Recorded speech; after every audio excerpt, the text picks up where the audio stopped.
आज हमारे साथ बौद्ध धर्म के जानकार सुधीर राज सिंह जी हैं और हम उनसे जानेंगे कि अशोक विजयदशमी क्या है। सुधीर राज सिंह जी बताइए हमें। देखिए, अशोक विजयदशमी का जो प्राचीन और पुराना नाम पाली प्राकृतिक के अंदर है, जो माना जाता है वो है अकलंग बोधनीय या अकलंग बोधने। अकलंग बोधने या अकलंग बोधनीय, ये इसका पुराना नाम है। अकलंग का मतलब है बीमारी या कमजोरी मन की या शरीर की, और बोधनीय का मतलब है कि बोधि तत्व से, यानी बुद्ध की जो एजुकेशन है उसके तत्व से उसको लाभान्वित करना या उसका फ़ायदा उठा के उसको ठीक करना।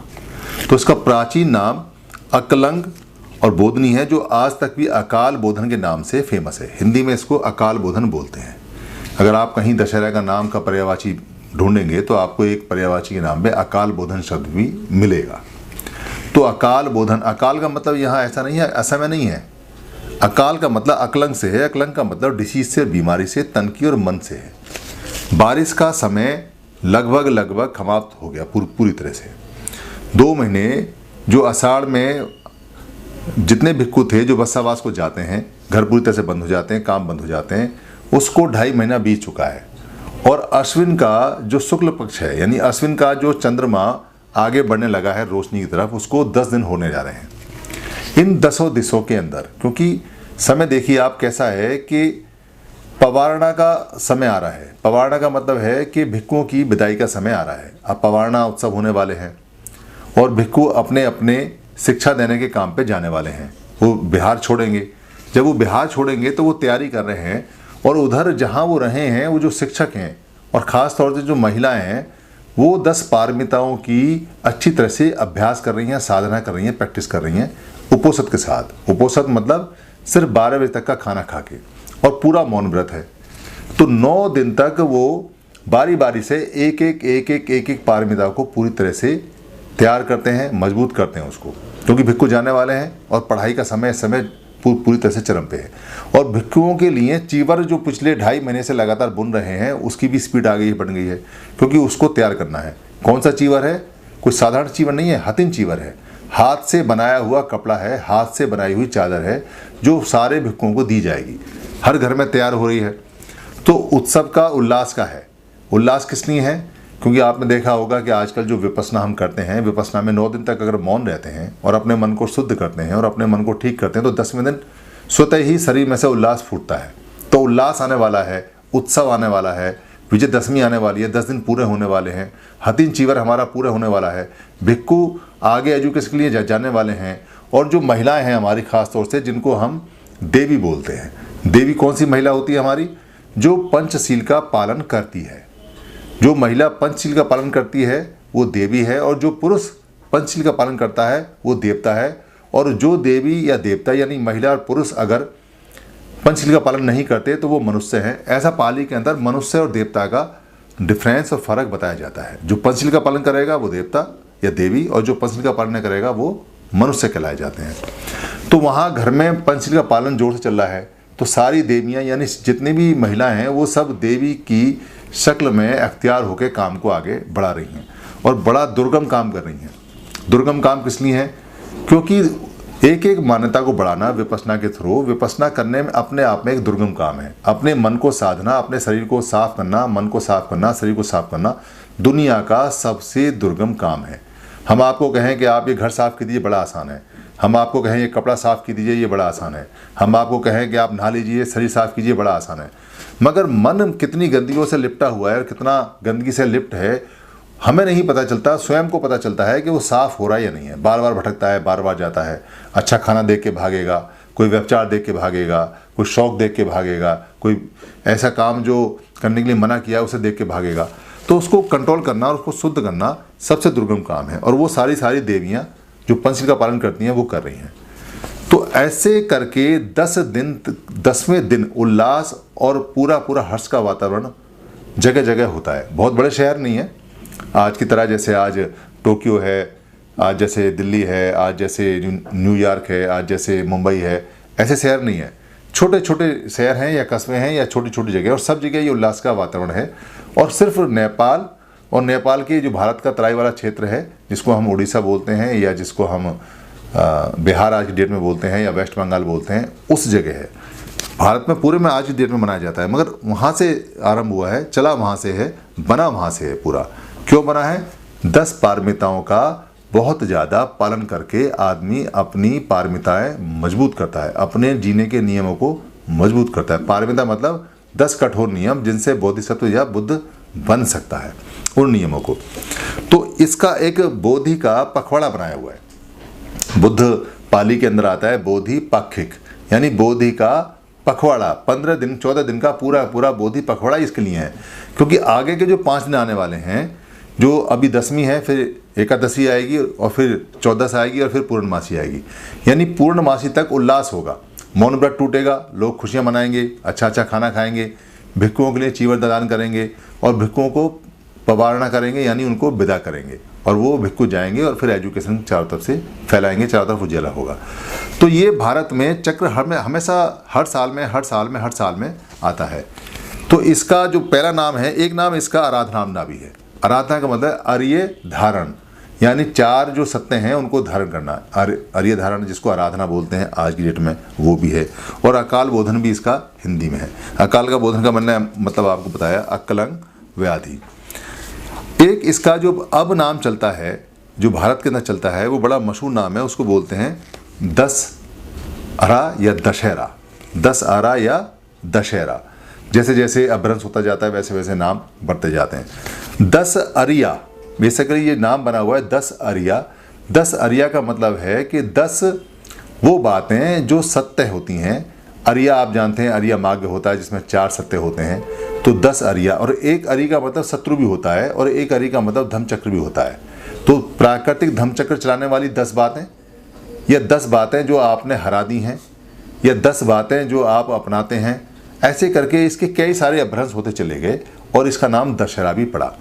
एक दशहरा ऐसा भी लोग बताते हैं, कहते हैं कि जो मौर्यकालीन 10 राजा थे, उनके सिद्धांतों को और उनके राज्य को हराने के बाद दशहरा लोग मनाते हैं खुशी में, उनको हरा के, यहाँ जिन लोगों ने उनको हराया और उनका राज्य हड़पा, उस खुशी में ऐसा मनाते हैं। मगर ये इसलिए थोड़ा संभव प्रीत नहीं होता क्योंकि राजा अलग अलग काल में रहे हैं, और सबसे आखिर में जो राजा रहे हैं उनका नाम रहा है पुष्यमित्र, शुंग और बृहदत्त। क्योंकि पुष्यमित्र शुंग ने हराया और बृहदत्त हारे। बृहदत्त थे 10वें मौर्य राजा। मगर अचानक कोई पुष्यमित्र नाम का व्यक्ति किसी बृहदत्त राजा के तलवार मार दे और वो मर जाए तो सत्ता नहीं मिल सकती एक आदमी के मन से, क्योंकि जो पब्लिक है वो पूरी बगावत कर देगी, और जो पूरी पब्लिक है और जो सेना है वो पूरे जो उसमें एडमिनिस्ट्रेशन में लोग हैं, जो उनके मंत्री हैं, वो सारे के सारे बगावत कर देंगे, जनता बगावत कर देगी। तो ये ऐसा नहीं है कि एक दिन में अचानक बृहदत्त की हत्या हो गई और पुष्यमित्र राजा बन गया, ऐसा नहीं होता। इसकी तैयारी, जब क्रांति होती है तो प्रतिक्रांति साथ चलती है। जब बुद्ध ने क्रांति की थी तो प्रतिक्रांति साथ चल रही है, और उन लोगों ने जो बुद्ध से परेशान थे, जिनका कारोबार आडंबरों का हट गया, उन्होंने बुद्ध की फिलॉसफी और बुद्ध के राजाओं को मानने के षड्यंत्र तभी से रचने शुरू कर दिए। उन्होंने धीरे धीरे बुद्ध की जो एजुकेशन थी उसके अंदर भ्रष्टाचार डाले, लोगों के मन में भ्रष्टाचार डालने शुरू किए, लोगों को भ्रष्ट करना शुरू किया। लोग पंचशील के मार्ग से हटते चले गए, लोग 10 पारमिताओं के आडंबर करने लगे, उनकी पूजा करने लगे। लोग जो अष्टांगिक मार्ग थे उनका सिर्फ नाम लेते थे, उनको रटना शुरू करते थे, और सारे लोग भ्रष्ट होते चले गए। इसलिए जब बृहदत्त की हत्या हुई तो कहीं कोई चिंगारी नहीं आई, और एक ही रात में जो लोग भेष बदल के चीवर लेके भिक्खु बने थे, उन्होंने भिक्खु फेंक दिए, और एक रात में वो भिक्खु वाले लोगों के खिलाफ हो गए। ये इस तरह से क्रांति प्रतिक्रांति आपस में चलती है। तो चीवर जब तैयार होता है और भिक्खु तैयार होते हैं तो दान भी लोग देते हैं, दान देते हैं। यहाँ दान देने की परंपरा है। कहते हैं कि राजा हर्षवर्धन गंगा घाट, जिसको हम कम का मेला यानी कुंभ का मेला बोलते हैं, कम का मतलब अच्छे कर्मों का मेला, जहाँ लगता था, जहाँ पारमिता पूरी करके लोग आते थे, वहाँ पे वो अपना सारा दान दे के जाते थे। उसको कम का मेला बोलते थे, कुंभ का मेला बोलते थे। और ये कुंभ का मेला हर 12 साल में, 6 साल में ऐसे ही आता था, और राजा दान पारमिताओं को पूरा करते थे। एक दान की पारमिता बहुत बड़ी है जो 10 पारमिताओं के अंदर ऐसा आता है। राजा अशोक ने 84,000 जो भगवान बुद्ध की ऐसी बातें थीं जो लाभदायक बातें थीं, सुत्त जिनको बोलते थे, 2000 उनके शिष्यों के और 82,000 उनके, उन सबकी पत्थर की किताब बनवाई, क्योंकि कागज़ तो था नहीं, गत्ता भी नहीं था, आविष्कार नहीं हुआ, तो लोगों को पढ़ाने के लिए पत्थर की किताबें बनवाई, पत्थर के शिलालेख बनवाए और 84,000 ईरान से लेके और नेपाल तक पूरे तक और बर्मा तक वो लगवाए। जब वो बन के पूरे हो गए तो राजा ने अनाउंस किया कि आज हम सेम वही दिन, दसवीं के दिन, और उसका उत्सव मनाया। अशोक के समय के बाद में इसका नाम अशोक विजयदशमी पड़ गया। और अशोक का पूरा नाम बहुत ही गजब का है। अशोक का पूरा नाम अशोक धम प्रियदशमी प्रियदशी चंड प्रचंड धम चक्रवर्ती सम्राट अशोक होता है।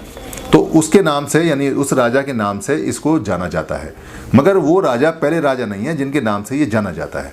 इससे पहले और इसके बाद में भी विजयदशमी ऐसे ही मनती रही, बुद्ध के समय के बाद से और आज तक भी, क्योंकि जितने भी लोग आए और जितने भी लोग गए, उन्होंने पूरी विजयदशमी उसी के हिसाब से मनाने का प्रण किया।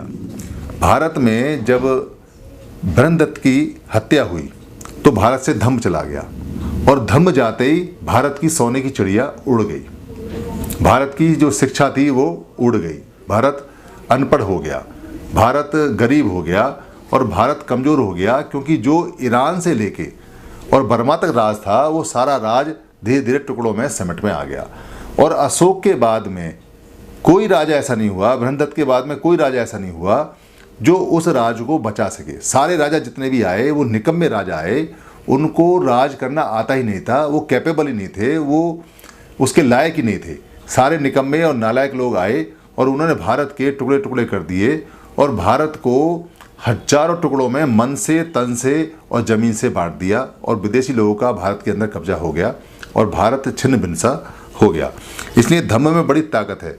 बाबा साहब अम्बेडकर ने इसी धम्म की ताकत को जानते हुए 13 अक्टूबर 1935 में यवला में धम्म को जानने की और धम्म में आने की घोषणा की थी। और 21 साल तक धम्म का गहरा अध्ययन करने के बाद 14 अक्टूबर 1956 को नागपुर में उन्होंने दीक्षा ली। और बाबा साहब अम्बेडकर ने जो धम्म की दीक्षा दी वो ठीक भगवान बुद्ध के कहे अनुसार, उनकी जो उन्होंने आगे का समय बताया था उसके अनुसार, कि 2500 साल बाद धम्म का चक्र दोबारा चलेगा और भारत दोबारा से बौद्धमय होगा और यहाँ प्रबुद्ध भारत कहलाया जाएगा, ये दोबारा से सोने की चिड़िया होगा। ऐसा करके उन्होंने 1956 में 10 लाख लोगों को नागपुर में दीक्षा दी। जीवन में एक बार एक बहुजन आदमी को कम से कम 10वीं वाले दिन नागपुर में जरूर जाना चाहिए, क्योंकि नागपुर हमारी वो भूमि है जहाँ से धम्म का चक्र दोबारा से बाबा साहब ने चलाया, और वहाँ हजारों लाखों लोग आते हैं। वैसे तो पूरे साल भर आते हैं, मगर 10वीं में वहाँ देखने लायक लोग होते हैं, बड़ा उत्साह होता है, वहाँ जाना चाहिए। तो दुनिया में शांति का उपदेश देने के लिए ये धम्मचक्र दोबारा से प्रवर्तन होता है। 62वां धम्मचक्र इस बार है, मगर 62वां धम्मचक्र खाली 62वां नहीं है, इससे पहले भी हुए हैं। मान्यवर काशी राम जी ने 2003 के अंदर घोषणा की थी कि वो 6 करोड़ लोगों को धम्म की दीक्षा दिलवाएंगे। बीच में असमय उनका स्वास्थ्य खराब हो गया, वो नहीं दिलवा पाए। उनका ये जो प्रॉमिस है ये अभी अधूरा है, ये वायदा अभी अधूरा है। लोगों को ये वायदा पूरा करना है। सब लोग इस काम में लगे हुए हैं। पूरे देश में धम्म का वातावरण बहुत तेज़ से बनना है, और कहते हैं कि अब मान्यवर साहब की याद में 6 करोड़ की नहीं, लगभग 20 करोड़ की दीक्षा पहले होगी, ऐसा लोग अनुमान लगाते हैं। क्योंकि 20 करोड़ लोग लगभग वो हैं जो अम्बेडकराइट्स हैं और लगभग प्रबुद्ध हो चुके हैं। बेशक वो धम्म में नहीं गए हैं, धम्म के नाम से घोषित नहीं है, मगर वो प्रबुद्ध हो चुके हैं। प्रबुद्ध होना ही इसका मतलब है। खाली धम्म का कोई मोहर लगाना इसका कोई फ़ायदेमंद चीज़ नहीं है। तो सिंधु घाटी की सभ्यता में भी धम्मचक्र प्रवर्तन हुए हैं, क्योंकि वहाँ जो मूर्ति मिली है उसमें चीवर पहने हुए लोग हैं। भगवान बुद्ध ने धम्मचक्र प्रवर्तन किया था लगभग 2600-2500 साल के बीच में। सम्राट अशोक ने किया, सिंधु घाटी में हुआ, और राखीगढ़ में लगभग 7,000-8 साल पहले भी जो बुद्धिस्ट लोग हैं उनका डीएनए के हिसाब से वो पाए जाते हैं। इस तरह से भारत में और पहले भी अगर जाएंगे तो 28 बौद्धों का भी इतिहास हो सकता है, मगर हम उसमें नहीं जाते, क्योंकि भगवान बुद्ध कहते हैं कि जितना आप जाने उतना आप माने, क्योंकि राखीगढ़ तक का तो डीएनए आ चुका है और राखीगढ़ तक ये बात तय हो चुकी है कि भारत के लोग जो प्रबुद्ध थे वही लोगों का डीएनए है उसमें।